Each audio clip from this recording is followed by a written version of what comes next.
vous propose comme chaque soir un détour par Ouagadougou et son FESPACO, son festival du film panafricain, où on retrouve Lise Lauretta et Clément Aline. Aujourd'hui, on parle des séries africaines.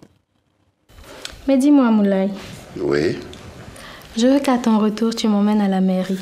À la mairie? Pourquoi faire? Pour officialiser notre mariage.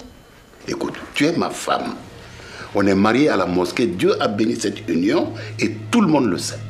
Mais le maire ne le sait pas.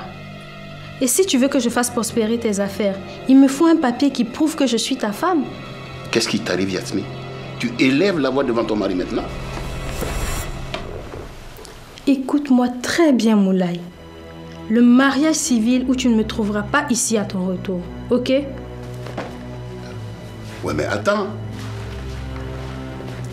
Bonsoir Sylvia. Bonsoir Celle. Donc depuis quelques années au Burkina Faso, les séries télé cartonnent. Et au FESPACO, une catégorie est consacrée aux séries télévisuelles. Cette année, 3 sur les 9 séries en compétition sont burkinabées. Il y a notamment Tôt ou Tard, dont on vient de voir un extrait. Les 3 premiers épisodes ont été présentés la semaine dernière. Au total, 26 épisodes de 26 minutes. Toujours en tournage, on le voit, à Ouagadougou. C'est une série familiale où on suit les aventures de 2 couples. L'un est confronté à un problème de stérilité, l'autre à la problématique de l'héritage.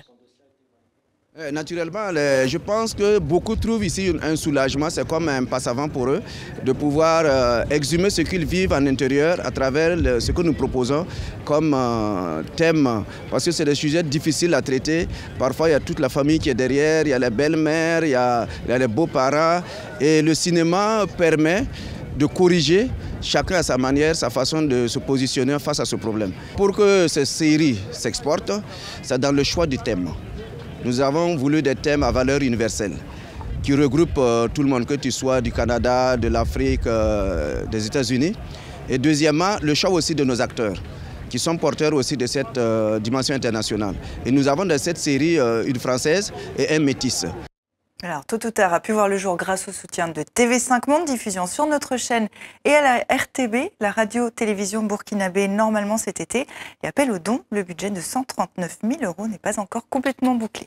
Alors après les séries, le cinéma, avec la sortie en France d'un film belge, très belge, Tokyo Fiancé, de Stéphane Liberski. C'est l'histoire d'une jeune Belge de 20 ans qui débarque au Japon et qui, dans l'idée de devenir japonaise, tombe amoureuse d'un jeune japonais de 20 ans, idéalement beau, qui lui rêve de devenir européen. Cette histoire, c'est celle d'Amélie Nothomb, qu'elle raconte dans son roman Ni d'Ève ni d'Adam.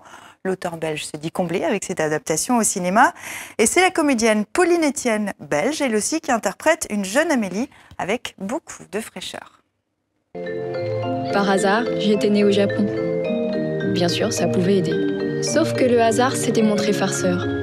Mes parents n'étaient pas japonais. Ils étaient belges. Ils travaillaient au Japon. Quand j'ai eu 5 ans, ils sont rentrés en Belgique et ils m'ont bêtement ramené avec eux. C'est un livre que j'avais pas lu et que je n'ai toujours pas lu. Un jour, j'ai pu prendre un aller simple pour Tokyo, pour y devenir enfin ce que j'étais malgré les apparences. Moshi moshi. Une vraie japonaise. Yes, I am the French teacher. Yes.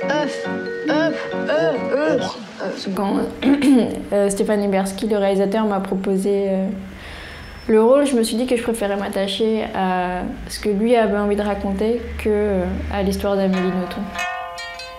C'est un vrai métier, geisha. Je l'apprenais sur le tas. Pendant certains moments du film, je me disais, mais oui, j'ai dit ça comme ça. Quand elle dit ça, je l'ai dit de la même façon quand j'avais 20 ans. Donc ça prouve que c'est vraiment une très très bonne actrice, parce que sans me connaître, elle ne m'avait jamais rencontrée.